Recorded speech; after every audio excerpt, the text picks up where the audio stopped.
नाचा रे नाचा मांदर के ताल माँ, गूंजे हमर बोली जंगल के डाल माँ। 9 अगस्त के दिन बड़े हमर मान, जय हो आदिवासी जय हो पहचान। धरती हमर माई जंगल हमर प्राण, नदिया हमर संगी माटी हमर शान।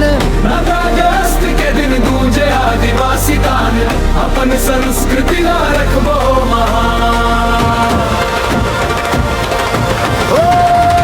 पुरखा के बताए रहता आज घलो संग चले, मांदर के आवाज माँ हमरी इतिहास बोले। गोंडी हल्दी छत्ती सगड़ी बोली के मीठास, गीत संगीत माँ बसते पुरखों के विश्वास।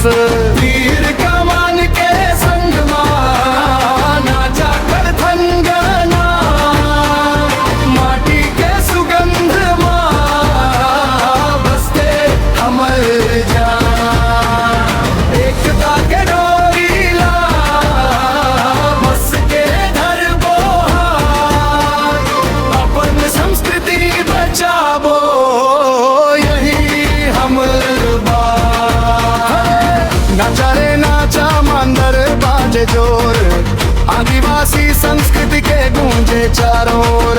9 अगस्त के दिन उठे एक पहचान, जय हो आदिवासी जय हो हमर माँ।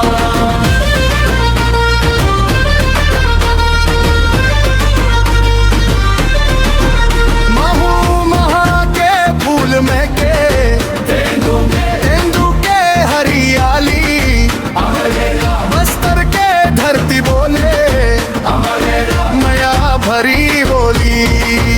पर्वत नदी औ जंगल हमर जीवन आधार, तक सजी नाही पुरखों के संस्कार।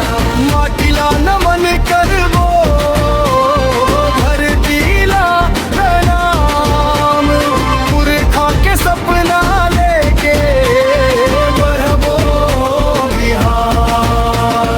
बेटी बेटा संग संग सीखे अपन जाना, संस्कृति के दीप जलाबो रोशन बोल जहां।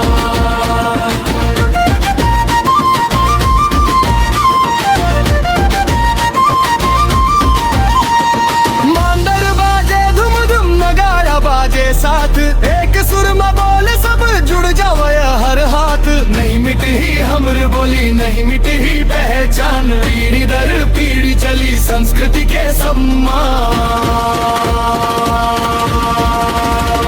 नाचा रे नाचा मांदर के ताल माँ, गूंजे हमर बोली जंगल के डाल माँ। 9 अगस्त के दिन बड़े हमर मान, जय हो आदिवासी जय हो पहचान। धरती हमर माई जंगल हमर रारा, अपन संस्कृति हमर शक्ति अपन माटी हमर शान।